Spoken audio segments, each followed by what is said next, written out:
Hello, everyone, and welcome to a new edition of Low-Code Cafe, episode 70.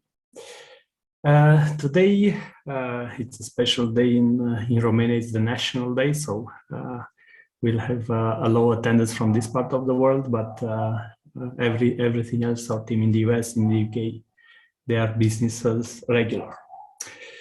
So today we'll continue with the series that Dale started 3 weeks ago with modernizing a legacy application, rebuilding it from scratch. And before getting in that very deep, let me briefly give an introduction about this event for those that are new to this event. It's a community event, so mainly it's people inside the community, customers, users, our team that participates to this event to exchange technical knowledge, to demo new features, demo techniques about achieving requirements. And the biggest chunk of this webinar is the hands-on part, where we are building something with low-code, something useful, something that can be used in the real world. This webinar is being recorded, and all past editions are on our YouTube channel. So I invite you to visit it, subscribe to the notifications as well, because there are 69 hours of very good technical training videos out there, including this episode that you'll see today with Dale. This is the fourth part of this modernizing legacy applications series. So if you haven't already, make sure to watch the other three as well. So just to give you a heads up, holidays are coming, and we'll have a special edition on Christmas like we had last year. We are preparing something similar to last year, but better, where we also make donations to organizations, to non-profit organizations out there. But we'll make it even more fun this year. So make sure to join us on December 22nd as well. And between the holidays, we'll have no Low-Code Cafe. So on the 29th, there will be no Low-Code Cafe. Cool. So the agenda for today is I would like to give you a heads up on upcoming releases, after which we'll have Dale give us stories from the trenches, from the support channel. Dale is our head of support. And then Dale will continue with the series that I mentioned with the fourth part. Make sure if you have any questions, engage with us. There's the chat window, there's the Q&A window. So, and also feedback form at the end. So make sure to engage with us in any way possible. Awesome. So I'm excited about this current release. It will be out very soon. So we are planning to do the beta next Wednesday. So we'll launch it during this webinar, and I will get to demo it a bit. So 1.18, it's a lot about revamping the UI. So we revamped, in the past release, we revamped only the APIs section like you see in the screen. But with 1.18, we went all the way. So all the modules will look similar, like have a more modern, cleaner look. So that's a big step forward. But now we are slowly moving to the front end as well, because the pages that Platinum App generates are good, are basic, they do the job, but I think the keyword is basic. So we want to get them, the front end that is generated to be much richer. So it's what people will end up using on the public sites as well. Why not? So we've started with that, and we have the first results. So in this first release, in the 1.18, this UI will only be available in these administration screens. But in 1.19, we plan to get it all outside on the let's say end user facing pages. We've also continued with our initiative to clean up actions. So we did a lot of renaming, better arranging the categories of the actions. So I think most of them will be really, really helpful to find actions much faster, to understand what they relate to, but also remove some of the, let's say, the legacy actions out of the product. We've also a nice feature request. At some point, we introduced, the running workflows as tokens, which is was a big milestone for us, because with tokens you could only have, let's say, one action, run a SQL script, and that's it. Whereas with workflows, you can chain multiple actions. So you run a SQL, but then you process it, and you do a server request and do something else, and then you create the output, and that output you can use as a token. So it was a big, let's say, a big feature. But the problem was that the Razor action did not support assemblies similar to how tokens support it. So we've resolved that gap, because now we see probably tokens being obsolete. I mean, the custom tokens you create from the tokens, because workflows provide so much more flexibility than the custom Razor tokens. We've also added some additional actions for inline editing in listings. So when you do either inline editing on a row, or do it in bulk, or on the entire listing, you could execute actions on each item, but you could not execute like a set of actions at the end for the entire batch. So we've added that capability as well. And there's a lot of more minor fixes and minor enhancements. So I invite you next week when we launch the beta. We'll do a full demo in this Low-Code Cafe webinar. So looking forward to see you then, and get your feedback on the new capabilities that are coming. So once we do the beta on December 18th, we are scheduling the release for December 20th, which is a Monday. So it will be just before the holidays. That's it. And of course, if you are not already in the beta program and you want to join, reach out to me or to Ben Santiago. He's running the community programs, and we'll get you inside the beta program. So that's it on my side. If there are no questions, I would like to pass it on to Dale. Yeah, no questions, and I just want to make sure the beta starts on the 8th, right? Yes, beta is scheduled to start on the 8th. Great. Okay, good. All right, let me get my screen up going here.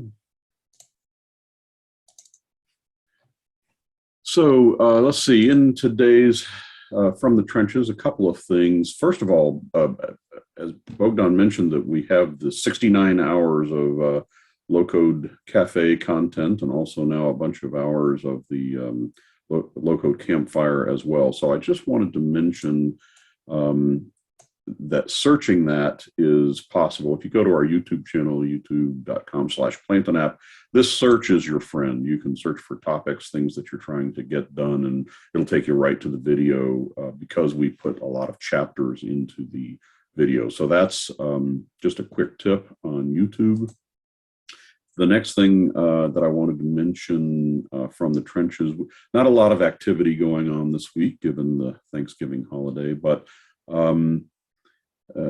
Ben there was a ticket that actually was done in the community forum, and it was quite a long history that went along with that one, but the end result was that this particular JavaScript syntax that had the brackets where you're trying to address an array, on his particular system, these brackets were not being resolved as expected. And we think that it probably was something related to token expansion, that they were being treated as token expansion. But there's a syntax in JavaScript, the .at. So this is an equivalent statement here on this, where .at 0 returns the same thing as bracket 0. the first element of an array, of a zero-based array. So this got him past his issue. It's kind of interesting that it didn't represent on, I wasn't able to reproduce this. So it was something particular to his browser or his system.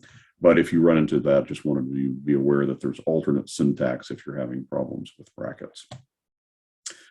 Great, so that is the short from the trenches segment today. And so we're going to dive right on into hands-on low coding. Let's see.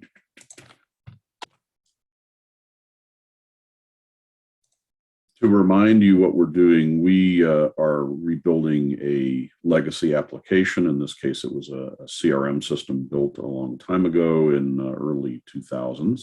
And the objective really, I mean, to show that it's possible to rebuild a legacy application as one option with Plantain App.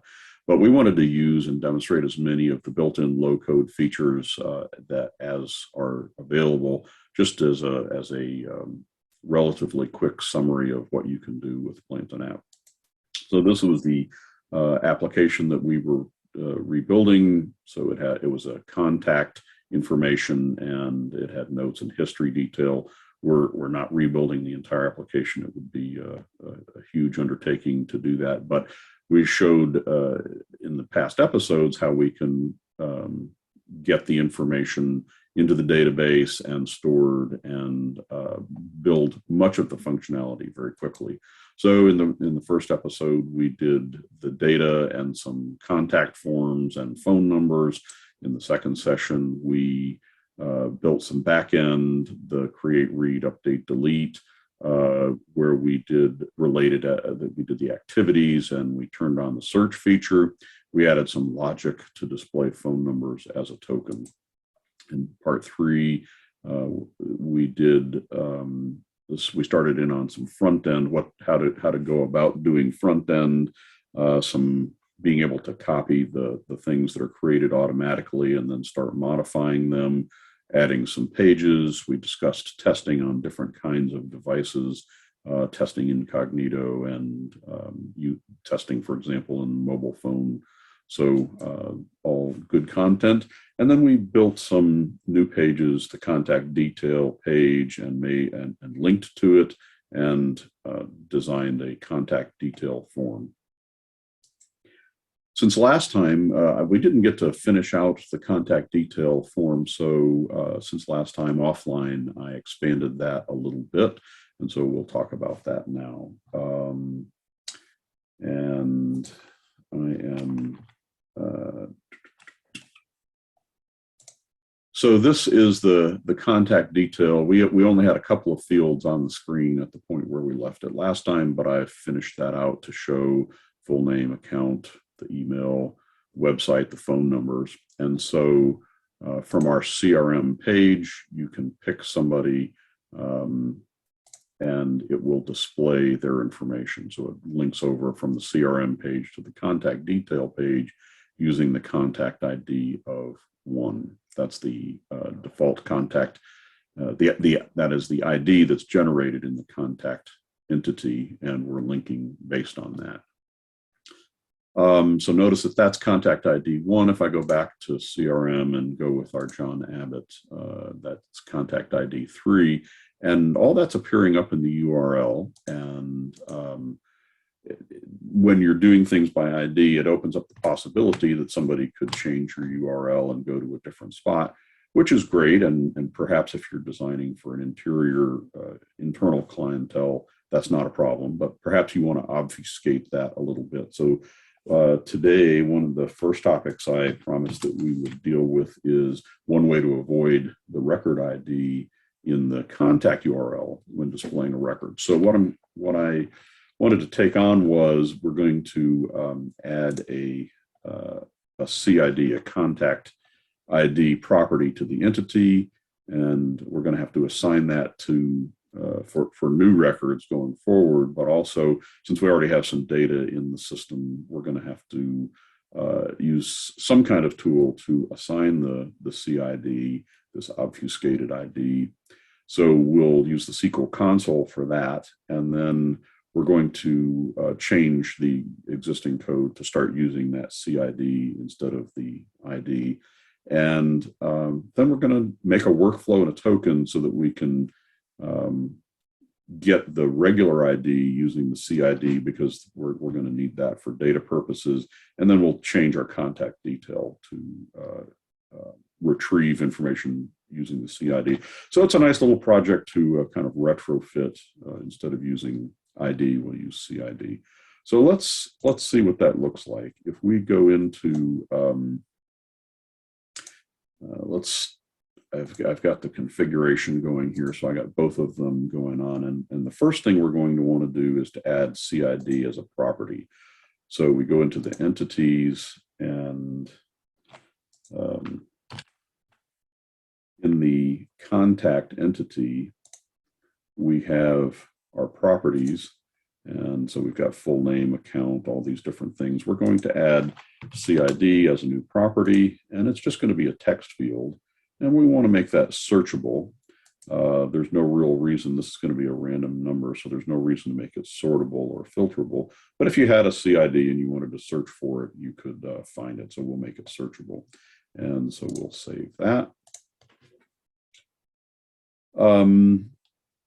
So that gets us the property on the database, but now we've got to do a couple of things. One, we're going to need to make sure that when we have new records, we can assign it. And so I'm going to use tokens and the test tokens to show there's a feature within core tokens called GUID.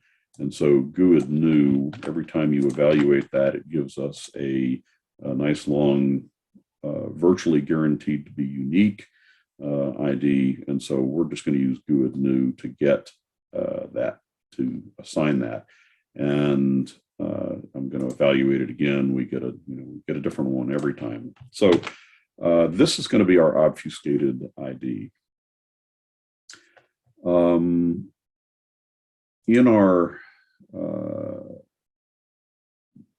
In our original setup where we add contacts, there was a new form. This was the new button, and we see now that contact ID is part of that.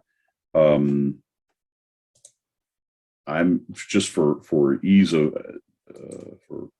development purposes, I'm going to add, wrong place. I want to change the form so that it's going to automatically provide an ID when we do a new. So in the new, I'm just going to add, instead of, again, this form, I'm sorry, I'm even going to do it down in the add button, this form where we add a new item, where we create a new contact. Instead of using the CID that comes from the form, I'm going to just put GUID new. So when we do a new one, it's going to get created automatically. And I'm also going to just remove this from the screen so that it's not even shown. So we'll remove that and save. And so what you're going to see now is when we do a new one, and we'll do Jones and just add him as a active person of billing type at Abbott Limited. When we save him, notice that he automatically gets an ID under the CID. So we've handled it for new, and now we need to be able to do it for all these existing ones. Assuming, we could do it quite easily one by one when there's only 4 records, but now assuming that we want to do it for many, we'll use the SQL Console. It also just gives me a chance to show off the SQL Console a little bit. So just exploring a little bit, we can do a select everything from contact. Clicking here puts it on my clipboard, so I can just paste it into the SQL. And so we can see that we have all our fields here, and we have CID for the ones that are there. So I'm going to do a little bit of do an update SQL, and I'm going to keep up with my notes here so I don't run into trouble. But there is you can do an update SQL. So this would be update, and again, the same app contact, and set the CID equal to, and in SQL, it's new ID. This will give you a GUID, and we're going to say where CID equals nothing. And so that will keep us from overwriting the one that we did already, and it will give us a new ID for everyone else. So we'll run that, doesn't return any results, but I'm going to comment this out and then go back to my select star from app contact, and let's see what we've got. And didn't update app contact, set new ID. And I see somebody has a question. We'll get to that one in just a second. So I've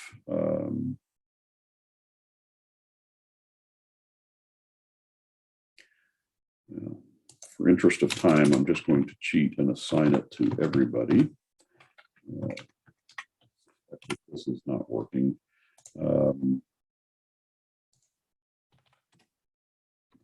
Clause is probably the problem. And so now we have IDs, and because we hadn't used that ID for that last one, it really doesn't matter, but that got it installed. There's something wrong with my where clause. Mark asks if using the GUID will have performance implication when users browse the site.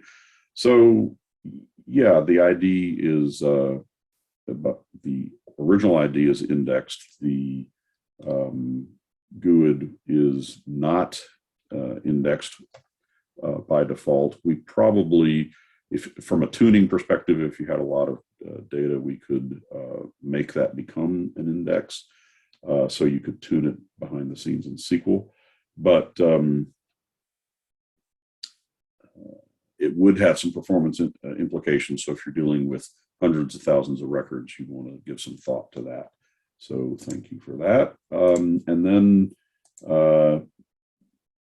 Ben and Jerry both corrected me where CID is null was probably the correct answer. So that has gotten us to, we have CIDs for existing records. And now we need to go on to link using that information. So right now in our CRM screen, when we click on John Abbott, we're linking by contact ID equals 3. And I'm going to change this to instead linked, I'm going to say CID equals and then whatever the number is. So we'll go back to the CRM screen, and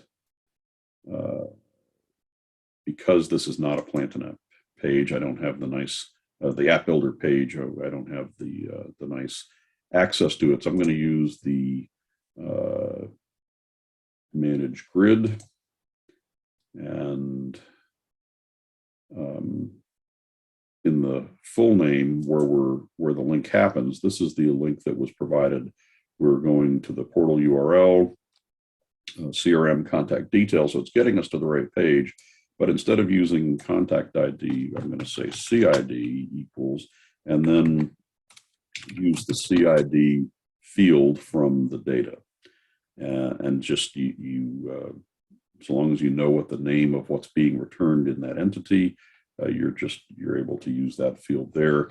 If you're not sure what that is, you could take a look at the add fields, and it's going to show you all the different ones that are there. And of course, because I haven't refreshed, I guess CID isn't, it's not there, but by the time we actually do this, I think it's going to work. So we'll go back, and now when we hover this John Abbott, we see that in the down below it shows CID equals, and through to 3AA. So when we click it, we see CID equals 33AA. So we've got it linking by contact ID. It just doesn't work for CID. So now our next problem is that we have CID and so we have it on the command line, but now we have to convert that back to an ID so that we can get the data for this. When we look at the detail, and I'll just open this up on the screen here. When we look at how this form is designed, the read contact happens because it looks for the query string contact ID, and we're not passing it that anymore. So this doesn't know how to get the data.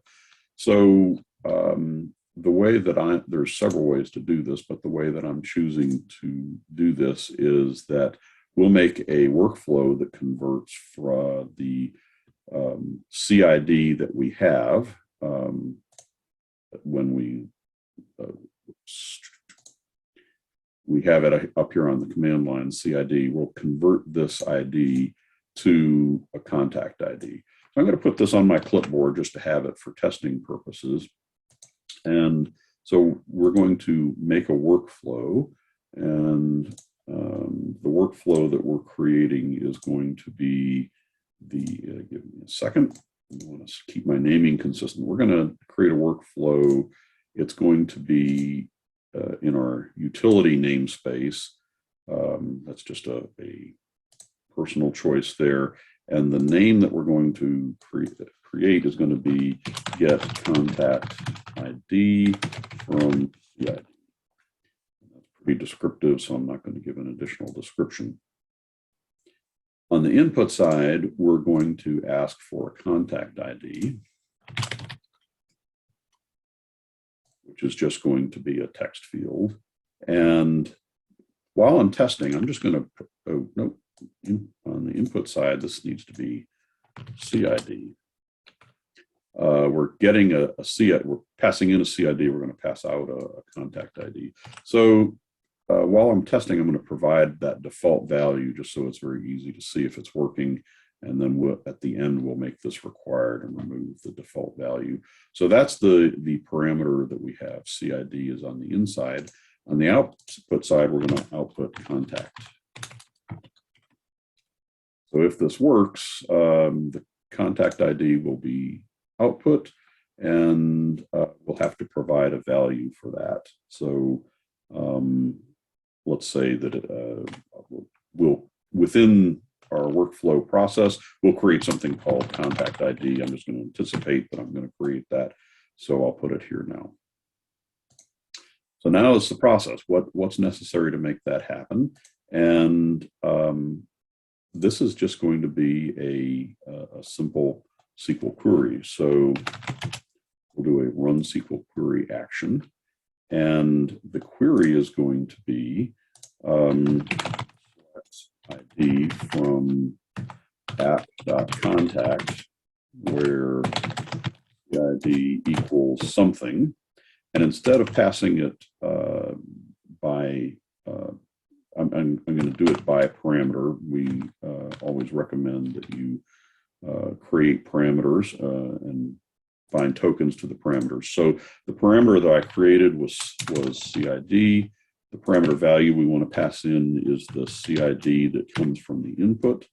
And the output that we want is, we're going to take the ID column and output it as contact ID. So this contact ID is going to be created from the ID that's here in SQL. And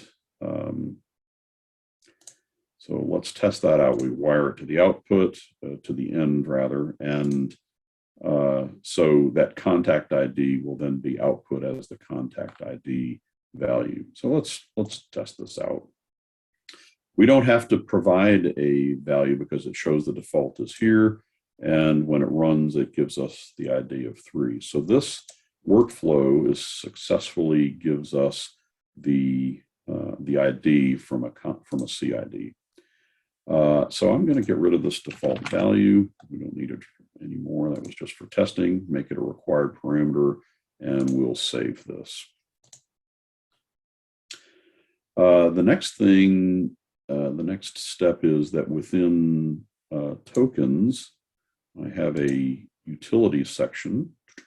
I haven't built it yet, so I'm going to add a utility namespace. And within utility, I'm going to add a token. This is just going to be to consume our workflow, make it very easy to get it. So I'm going to create one called contact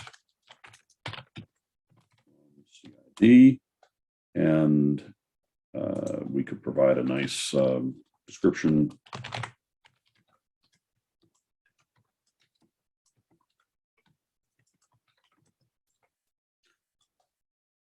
The definition of it is run workflow, and it's so easy to connect up. We can just say we want to run the get contact ID from CID, and the output field that we're going to get return is the only one that's there, contact ID. And that's all we have to do to turn it into a token. So we'll save it and test it. And so now we have to provide it a contact ID. This is still on my clipboard here, so I'm going to paste it and run it. And so now we see that this syntax, utility contact from CID, will return a good ID. So all of that is all just to get to do this conversion from contact ID from CID to contact ID. So now we can go ahead and wire it in. We're going to change the contact detail to be able to retrieve by CID.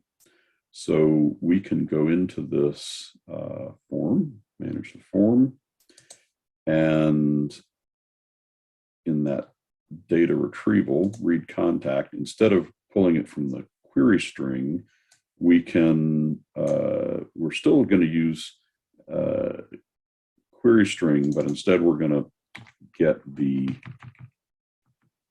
CID. And I have what I did earlier on the clipboard, the syntax for utility contact from CID. So I'm going to take this, what's coming in from the query string, and instead of using the sample one here, I'm just going to paste it in here. So we get the CID from the query string, and then it runs through this function that's going to get us the CID, get us the contact ID. And so we're still passing a contact ID to the record ID, but it's obfuscated. So let's save and test that. Let's see if we can get it to work. And I'm just going to go to CRM and pick John Abbott. And so now we're getting good data. The data is retrieving. There's one other thing. These phone numbers down here are being retrieved. And we want to make sure, since those are being retrieved by a token, the contact phone number list, it's using the get of the contact ID, and that's not right. We need to use the same logic that we're using here. So we'll use the same thing. The other thing, and I just want to point out, there's query string and get are almost equivalent. And there's a version of the get that's kind of cool, and thought I'd demonstrate it here. The get or session says, get it off the command line, the URL if it's there, the query string if it's there. But if it's not, get it from the session. And it also, when it gets it, it stores it in session. So this is a different way of making it persistent and might be useful in some cases. So I'm going to use this for variety and just show you how this works. But we'll do it to two things at once here. The contact ID that we need to pass in here is this. And I'm going to clean up a little bit with quotes because of the quotes within quotes that might get a little bit confused. So we're still passing in a contact ID. We're just converting it from a CID. So let's verify to see whether all that works. And so again, we're going to have to go back and we'll pick mine, for example. And so the phone number is showing my phone number accurately. And if we were to go back and pick John Abbott again, it's showing John's phone numbers accurately and John's information accurately. So number one, we've wired up the phone number correctly. And then number two, we used this get or session. So whilst in this instance, we passed in a CID and it pulled the right information, but it's also stored that in session. So if we navigate back to this page without that on the URL, it still resolves. So it gives you kind of the option to pass it, or if they get to this page and then they navigate away and come back, it's just going to use the session to populate the CID. So if you haven't looked at them before, take a look at get or session, get or cookie. And I think there's another one that escapes me here. Let's take a look at get or session, get or cookie, get or profile, different ways to get information. And it describes how get or session works. So it's a good one. So that gets us through our first objective today, where we are wiring CRM by way of the CID. And so there's no way to guess that what this GUID is going to be. You'd have to have a good GUID in order to be able to navigate to this page. So then the next thing I wanted to do is kind of go more towards the layout that the old application had, where, and I'm going to back up and find this, where we had the contact information up at the front, and then we have information down in tabs down below. So we have a nice utility that will allow that to happen. It's TabsPro, and so we'll add a TabsPro here in a moment and make that work. But first, let's add some, in order to, in doing that, I am going to, let's take a look at our John Abbott again. The phone numbers, I don't really like them here, so I'm going to put them as a tab down below all by themselves. So that's just kind of a design choice. So the first thing I'm going to need to do is to take this same content and move it away from here and put it into an HTML element. So to do that, I am going to take a look at this form in a new tab and grab that content off the phone number. The phone number is this, and so we'll just copy that. And instead, we're going to add an HTML element to the form. And it doesn't matter where, but I'm going to add it, let's say here. We'll see how this works in a minute. We'll edit the content and place that same token, which will be resolved here in a moment, into the content. When you first place an HTML, by default, it doesn't resolve tokens. So you can come in and go to the settings of it and say, yep, I want it to replace tokens, and update. And so now we see that while we have them here, oh, let's see, really?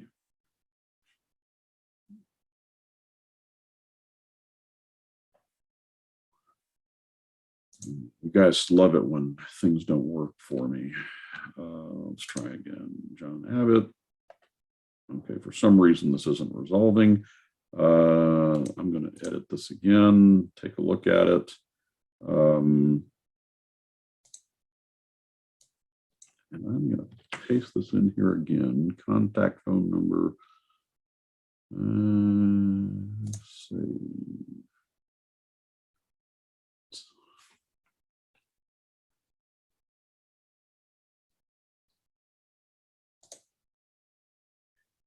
Interesting.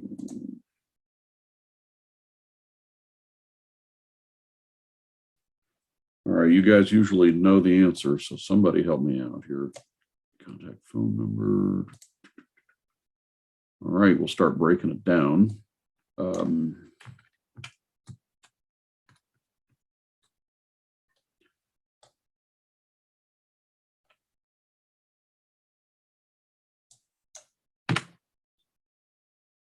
Get or session CID, we'll save that and see if that resolves. Wow, there's not resolving.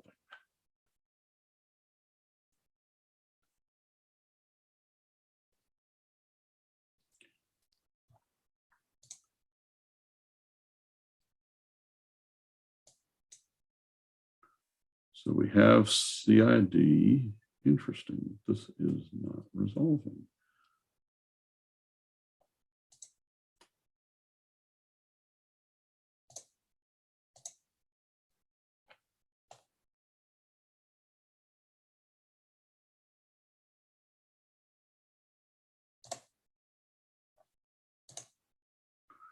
It's doing something. It's just not doing what we want. Then maybe try to use the get token directly to see.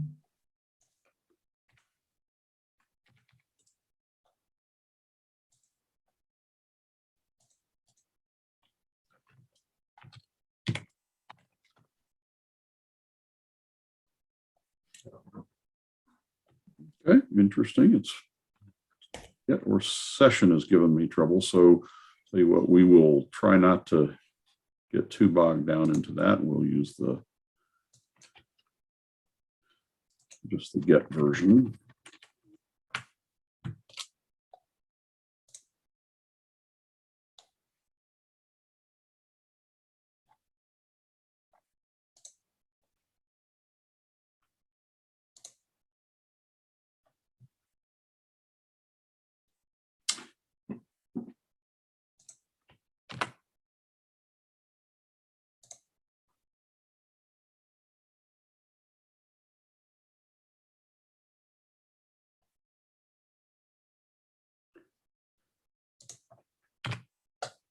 It might not like that. Okay, well, so I swear to you, I practice this stuff, right? And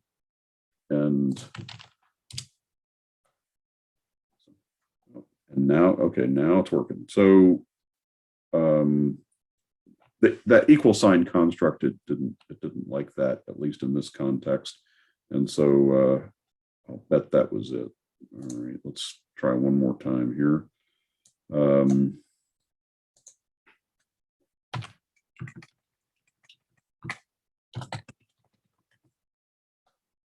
think the equal sign after that might not have been supported. And so here we go. We've got it working. It's getting it from the session, and then we'll just verify with a different user. So I had a little syntax thing that that equal sign for a default value wasn't supported, at least in the token. And that looks like something that a small thing we might want to look at internally, because it worked here, but not here. Anyway, so there we go. That was easy. We're displaying phone numbers as a token. So the next one, the next piece of information, that's one piece of information. We're going to put that in a tab. Let's go ahead and the other piece of information that I want to display is that activity data. And by way of reminder, if we go into contacts in our default setup, we have activities showing up here. And for example, John Abbott has 2 activities set up. And if we were to go into John Abbott on what was generated by Plantin-App, we have a phone numbers tab, and then we have an activities tab. And this is what I want to, the same content is what I want to display on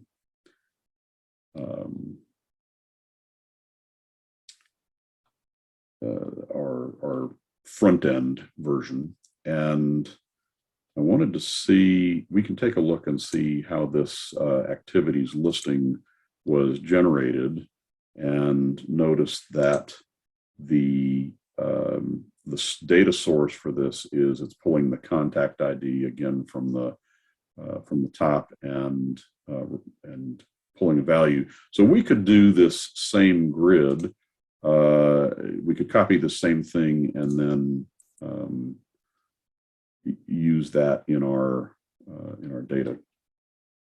So, except that we're going to have to convert the CID. So here we go. We go to our CRM section. We go into the detail. We're going to add a copy. And I didn't practice this one, so this will be interesting. Let's make sure to see if this works out the way I, but that was in our setup, contact, detail. We have the activities listing, so we'll make a copy of that and place it locally here. And then we'll go in and manage this, and the data source for this, instead of being the contact ID, we're going to have to use this longer form, this get or session thing to get. So we're going to, no. We need the contact ID. So we're doing this. So it's the, I think that syntax is correct. So we're getting the contact ID from the CID for that CID. So let's see if this is going to work. And we'll go back. And so now we have the activity grid, and let's make a couple more modifications to it. Because I don't want to tackle it today, we're not going to do these some of these functionalities. So I'm going to add some buttons.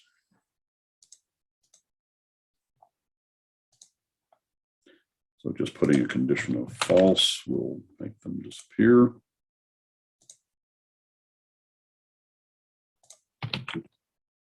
But this gives us our grid of information. So we have the activities related to John. We have his phone numbers. If we're doing this right, if we were to go to somebody else, we have their phone numbers and no data for them. So now we have, it appears to be wired correctly. So we're going to go back to John Abbott. He's got the most amount of test data. And now we're going to display this in tab. A couple of things I want, just in terms of cleanup, a couple of things. For this particular purpose, we don't, we're synchronizing, by default, it's synchronizing this grid, this listing using the URL, and that makes a little bit of a cleanup issue in, if you want to keep, if part of our goal is to keep the URL simple. So I'm going to go in and manage this grid and turn off that function. And also going to make another kind of minor change for the search position. Instead of it being real big on top, I'm going to, oh, I'm sorry, it is expandable on top. So that's good already. And then in the sync with URL, I'm going to turn that off. And so that'll just quit being part of the URL, so that when we come into this from our direct link, the URL stays a little bit simpler. And again, if we were to navigate to it and using solely session, it's still going to retrieve the information. So again, trying to keep the URL clean is a possibility. So that's that. So now the last thing that we're into is how do we display this in tabs, which is like the easiest thing of what I'm going to do today, I think. So we'll add a TabsPro module to the page, and I'm going to put it right up here underneath my, my detail. And when we manage the tabs, I'm just going to open that up. I like to do things in multiple screens. we are going to add a new tab. The first one is going to be called phone numbers. And we are going to, see, I didn't name things. I didn't pick a good name. So we're getting text HTML 465. So I'm just going to pick that one to be in that tab, the phone numbers. And this is going to be our default tab, the first one that comes up. We'll have another tab that's going to be called activities. And activities on that and save. So now when we refresh our screen, we get a layout that's more like this, where we have phone numbers and activities. And so now this is more closely resembling our original legacy application. So the last thing that I wanted to point out, when we refresh this page, I want you to watch what happens. When we go to activities, notice that it comes up almost immediately. That's because the activities grid was loaded behind the scenes when the page loaded. And one thing that you might want to do is to use the TabsPro integration. We'll go again in the settings of, I'm sorry, not TabsPro. We're going to go to the settings of the listing. So we're in the general settings of the activity listing. And down here, there is a TabsPro integration that if you click the load when tab is activated, this will force that it only happens when you go there. So this becomes important when you have a page that, like the listing might be very heavy to load. It might load or examine thousands of records. And if you don't use that integration, then loading the page requires that all your grids get loaded, whether or not you visit them. So this way it's been delayed. And so what you'll notice when the first time that I click into this is you'll see it do some processing. So it's not available quite as instantaneously, but it's probably a better fit, especially if you're expecting lots of data. Better fit if it's an optional kind of thing to use that integration and say only activate it when you go to the tab. Now I've made the choice to activate it when you go to the tab. There's another choice that says to refresh it when you go to the tab. That was also here in this option, refresh when tab is activated. I'm not picking that, so it's going to do it once and then stay current. You just have to consider what your purposes are and then choose the right integration for what you're doing. And then I guess finally, if we were to go to this form, we don't need the phone numbers anymore, so we can delete that off so it's not a duplicate piece of information on the screen. So now we've got it cleaned up here. The contact detail for John Abbott, it doesn't have phone numbers here, but they do pop up and activities are available. And I'm going to actually close out of edit mode to get rid of this warning message. And now we can see what an end user perspective is going to be on this, what it looks like, how it loads. Okay, great. That brings us almost to our hour.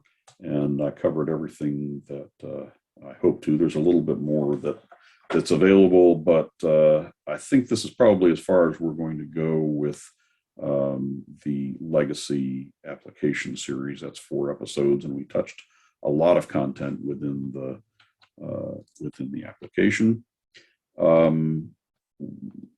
Give a bit of a preview. I think next week that Bogdan is going to do we're going to start seeing some of what is going on in version 1.18.